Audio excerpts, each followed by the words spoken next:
Hola, soy el profesor Edwin González Molina, biblista y teólogo, y esto es Hebreo Bíblico, un curso de iniciación. En esta oportunidad vamos a hablar del verbo perfecto en el hebreo bíblico. Hablemos de la conjugación del perfecto. Bueno, la conjugación del perfecto en el hebreo bíblico es una acción completada, pero también puede ser un estado de ser. El perfecto se usa para expresar una acción que ya ha sido completada o un estado de ser. En la traducción al español, cuando se describe una acción completada, se puede traducir al español utilizando varios tiempos verbales, como por ejemplo el pretérito, que podríamos usarlo él estudió, un pasado puntual, simple, pero también podría ser el perfecto, él ha estudiado, o el pluscuamperfecto, él había estudiado, o el futuro perfecto, él habrá estudiado.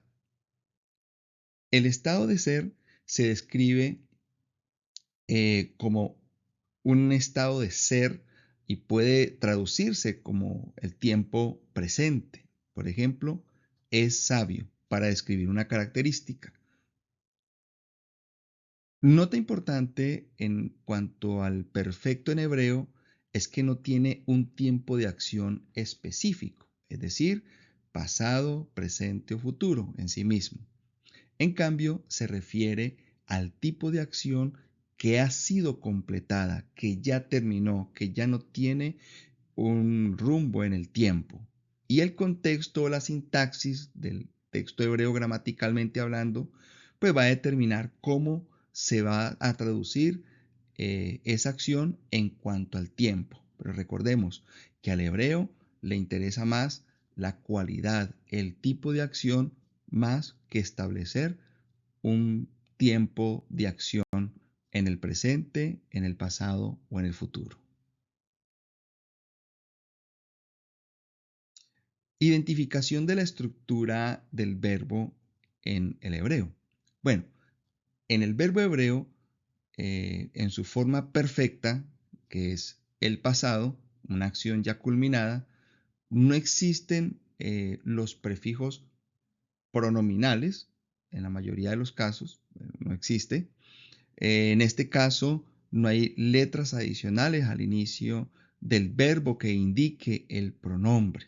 No lo vamos a colocar como ese pronombre separado, ¿no?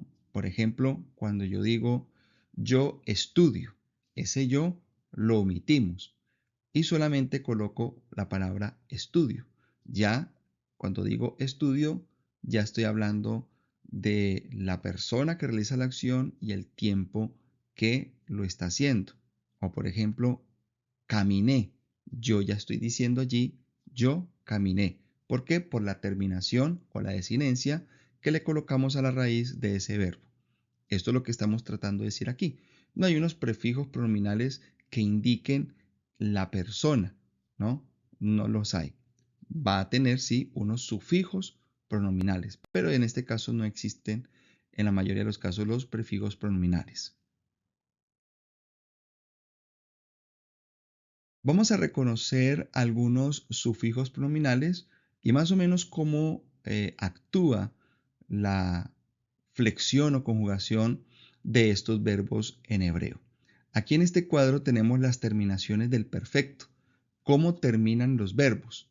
Bueno, hay que recordar que el tercero masculino singular no tiene una terminación específica. Es decir, cuando veamos este verbo sin terminación, ya vamos a hacer referencia que pertenece al tercero masculino singular en el perfecto. Ahí sigue el tercero femenino singular que termina con la desinencia o termina con el sufijo pronominal a, segundo masculino singular ta, segundo femenino singular te, primero común singular ti. En el plural, arrancamos con el tercero común plural.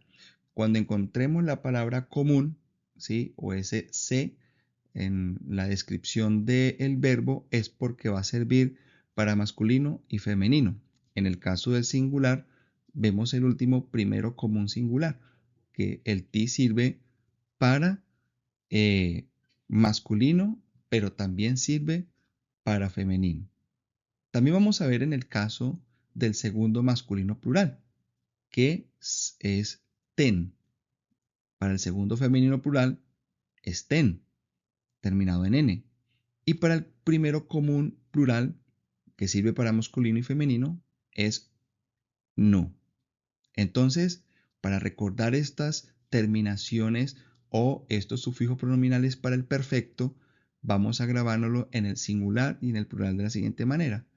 A, ta, te, ti, u, tem, ten, nu. Esa sería una forma un poco mnemotécnica para grabar estas terminaciones en el perfecto. Pero, ¿qué más vamos a encontrar en esta flexión del perfecto?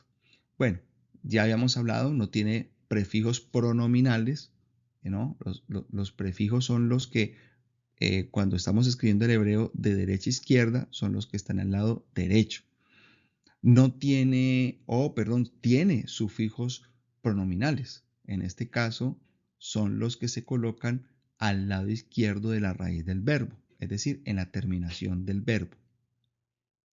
En tercer lugar, algo característico es que el tercero femenino singular que termina en a y el tercero común plural que termina en u, estos van a arrastrar el acento y hacen que la vocal de la segunda radical se volatilice. ¿Qué quiere decir eso? Volatilizar significa una pérdida o debilitamiento de una vocal en una raíz verbal. Es decir, en el caso del hebreo se va a reducir a la expresión mínima de la vocal llamada sheva. Y por eso vamos a colocar un signo o el símbolo sheva, que es un sheva no vocálico, es decir, no se lee. Pero también, según el reconocimiento del perfecto en el verbo, esta terminación, esta raíz debe llevar un metej. Un metej es un símbolo que se coloca debajo de la primera radical, menos o excepto en la estructura jifil, que lo vamos a explicar más adelante. Pero en la mayoría de las estructuras, en el perfecto hay que colocar ese metej. Esa palabra metej o ese símbolo metej significa un freno, ¿sí? Significa frenar, metej. Y vamos a indicar luego por qué sucede. Recordemos que estas reglas gramaticales están unidas al estudio previo del Hebreo 1, donde vemos la mayoría de estas reglas y estas normas. En cuarto lugar, los verbos que terminan en tem y los verbos que terminan en ten, es decir, segundo masculino plural y segundo femenino plural, también arrastran el acento en el caso del cal, el cal perfecto. Arrastran el acento, este se volatiliza, habíamos dicho que volatilizar es el debilitamiento de una vocal en una raíz verbal y se va a colocar el signo sheva en la primera radical. En la primera radical colocaremos el signo sheva. Bien, y tenemos entonces en este procedimiento para poder flexionar este verbo perfecto los infijos, ¿sí? Las raíces en el verbo hebreo tiene infijos, pueden ser vocales o pueden ser otras consonantes y son en este caso unas vocales características llamadas el kames gadol, que la colocaremos en la primera radical y la vocal pataj, que se colocará en la segunda radical.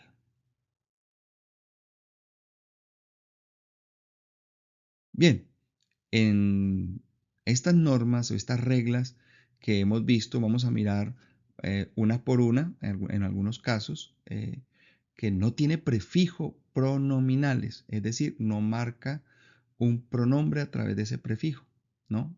Es característica de los verbos en perfecto.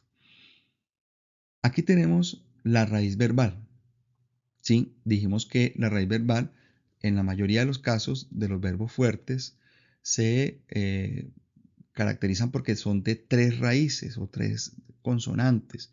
Esto quiere decir que son trilíteras, ¿no? Y esta raíz verbal, recuerde que se lee de derecha a izquierda, se empieza a leer el verbo. Aquí tenemos la simulación de 3 letras, sean cual sea, solamente que las coloqué 3 alef para representarlas. Por supuesto, estas van a tener otro tipo de consonantes dependiendo del verbo que vayamos a trabajar. Esta raíz verbal, recordemos que en el caso del perfecto tiene sufijos. En el caso del perfecto tiene sufijos. En el caso del perfecto tiene prefijos también en algunos casos, ¿no? Y tiene unos infijos también en algunos casos, que son algunas vocales o algunas consonantes que se colocan en la mitad de esa raíz. Cuando estamos hablando del prefijo, en el caso del perfecto, no tendría un prefijo llamado prefijo pronominal, ¿no? Es importante eh, destacar esta regla de la raíz verbal en el perfecto. Bueno, en segundo lugar, la raíz del verbo hebreo en perfecto sí tiene unos sufijos pronominales. Ya habíamos hablado ahorita en el primer cuadro que vimos que estos sufijos pronominales están marcando quiénes son los dueños de ese verbo, ¿no? Entonces, volvemos otra vez aquí a la raíz verbal. Dijimos que tiene unos sufijos que se colocarían aquí en esta parte izquierda del verbo y estos sufijos pronominales son estos: tercero masculino singular, tercero femenino singular, segundo masculino singular, segundo femenino singular y primero común singular. En el caso del plural, tendríamos tercero común plural, aquí incluye masculino y femenino, segundo masculino plural, segundo femenino plural y primero común plural. En el caso de estas terminaciones en hebreas específicas, serían arrancando desde el tercero femenino singular. Recuerde, el tercero masculino singular no va a llevar este sufijo pronominal. El tercero femenino singular llevará a, el segundo masculino singular llevará ta, el segundo femenino singular llevará te, el primero común singular, masculino y femenino, llevará ti. En caso del plural, el tercero común plural llevará u, el segundo masculino plural llevará ten, el segundo femenino plural llevará ten y el primero común plural masculino y femenino llevará no. Entonces, para recordar, los sufijos pronominales son remanentes de pronombres personales y sirven como indicadores de la persona, género y número. Así que cuando yo vea un verbo en hebreo que termine en ta, ya me está diciendo esa terminación que pertenece a la segunda persona del género masculino del número singular. O en ten, terminado en n, ten, pertenece a la segunda persona del género femenino del número plural.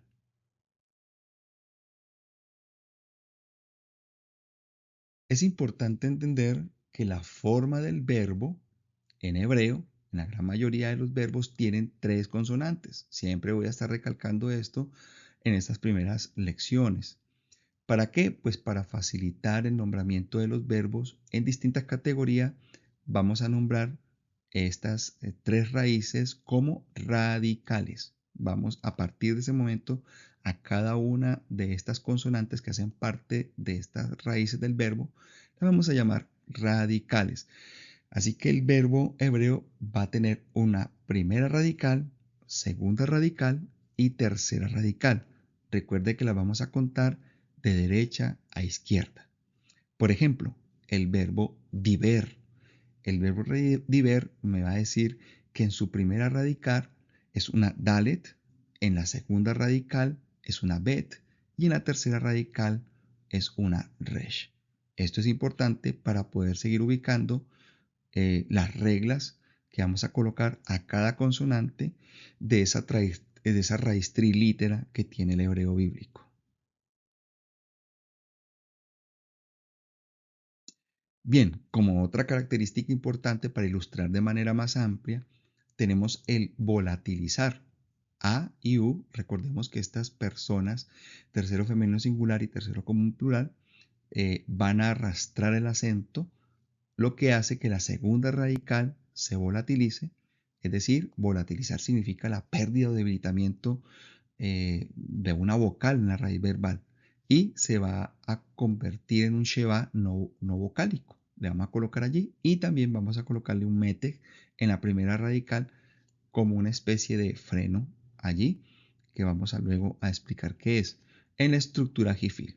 Quiero ilustrarles, ¿sí?, con esta forma. Tenemos aquí en esta lámina, estoy marcando la primera, segunda y tercera radical, ¿sí?, del verbo. Entonces tenemos aquí la terminación A y la terminación U. ¿De acuerdo? Entonces, importante tener en cuenta que eh, lo que tenemos que hacer cuando la encontremos en la construcción de este verbo es colocar en la segunda radical el cheva en ambas, ¿sí? Y en la primera radical el mete. Quedaría de esta manera para poder entonces completar con esta regla de la volatilización de A y U. Bueno, aquí aplicamos las reglas correspondientes a la estructura. Va a depender si es cal, nifal, piel, pual, etcétera, ¿no? Cada una de ellas en este cuarto punto, en algunas son quinto punto, van a tener unas características que hay que aplicar en este caso. Pero la vamos a dejar allí y las trataremos de manera particular en las próximas lecciones. Después de realizar todo este proceso, vamos a mirar que otra característica del perfecto es colocar sus vocales propias o características del perfecto. En este caso, las vocales características son que en la primera radical colocaremos el kametz gadol y en la segunda radical colocaremos el pataj, ¿no? Dependiendo entonces la estructura, vamos a trabajar, en algunos casos se coloca, en otros casos no se coloca. ¿Por qué? Porque hay una regla previa del perfecto que predomina en la colocación sobre la regla de la regla característica de la estructura. Entonces, tenemos, por ejemplo, que en la primera radical colocaremos el kametz gadol y en la segunda radical colocaremos pataj. Estas vocales entonces no reemplazan vocales volatilizadas según las reglas previas 3 y 4 que ya habíamos hablado anteriormente, ya sea en la primera o en la segunda radical.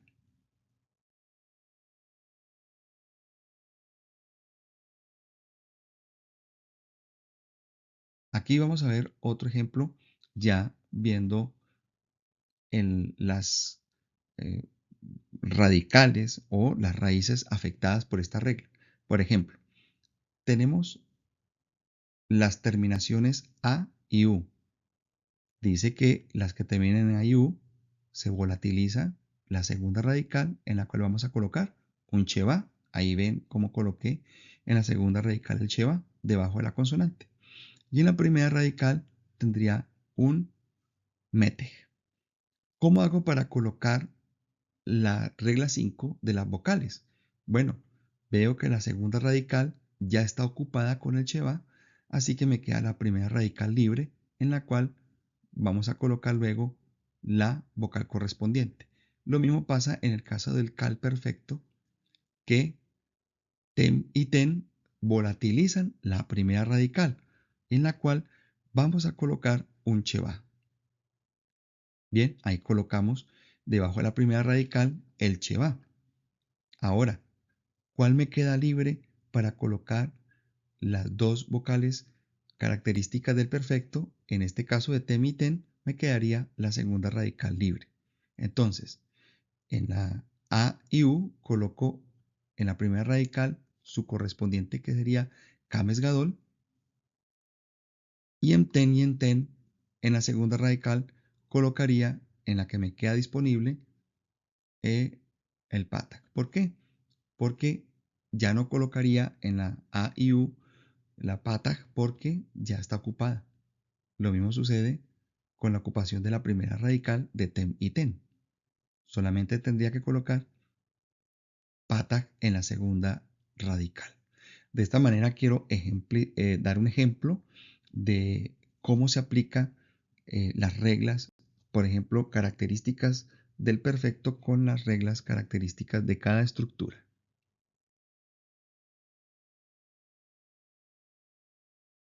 Y es importante entender que en el hebreo ninguna consonante en el verbo o en una palabra puede quedar sin vocal.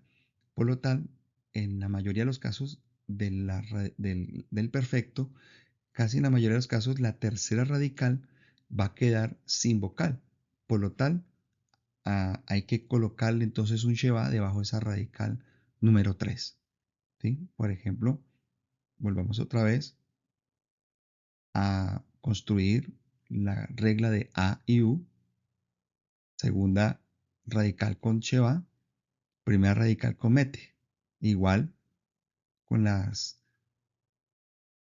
verbos que terminan en tem y en ten, primera radical se volatiliza, le colocaremos el sheva, quedarían libres entonces para colocar las vocales en A y U, la primera radical, y en ten y en ten quedaría libre entonces la segunda radical, donde colocaremos pataj, que son las vocales características del perfecto.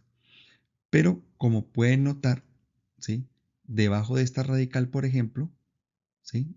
De tem está sin vocal. Entonces, ¿qué debo hacer allí? Según esta norma o esta regla 6, debo reemplazar o colocarle esa tercera radical un sheva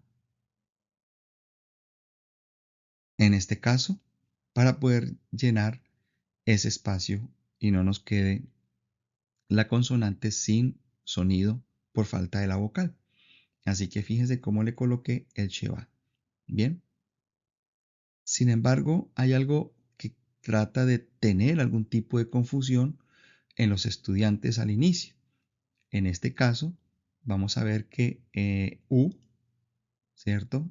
Al parecer, debajo de esta tercera radical no tiene vocal, ¿no? Llama la atención que ahí debajo de U no tiene vocal. De modo que es importante hacer algo de observación porque la vocal que debería estar aquí es una vocal que se encuentra al lado izquierdo, es decir, esa consonante, esa tercera radical, en este caso sí tiene una vocal, sino que está al lado y no abajo, porque estamos hablando de una vocal súper larga como lo que la es esta U, que se llama shuruk. De modo que hablemos un poquito del acento. El acento se va a colocar, ¿no? Característica del perfecto en algunas raíces verbales del perfecto. Este acento se va a llamar muná. El muná se va a colocar en las personas que no arrastran el acento.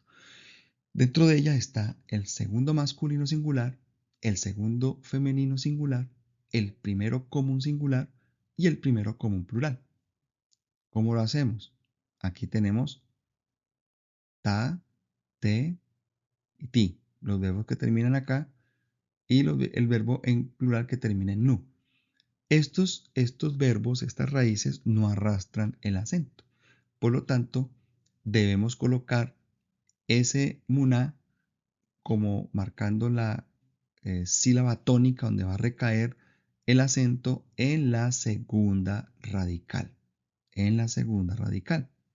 Entonces, miremos cómo la segunda radical va teniendo su acento muná.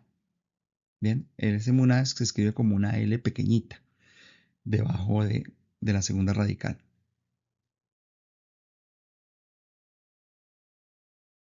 Bien, ahí hemos marcado entonces cómo quedaría el acento debajo de la segunda radical en los verbos que terminan en ta, te, ti y en plural en no.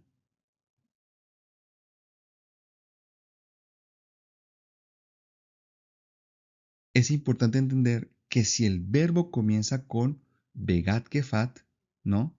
Ya habíamos visto en Hebreo 1 la clasificación de estas consonantes, begat kefat, debe aplicar la regla correspondiente. Es decir, toda palabra que inicie con begat kefat debe llevar un punto dagesh lene en la mitad de esta consonante, ¿no?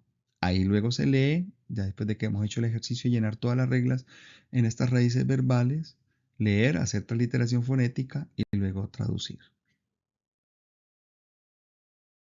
Muy bien, me queda desagradecerles por estar en esta lección tan importante del hebreo bíblico. Nos vemos en una próxima oportunidad.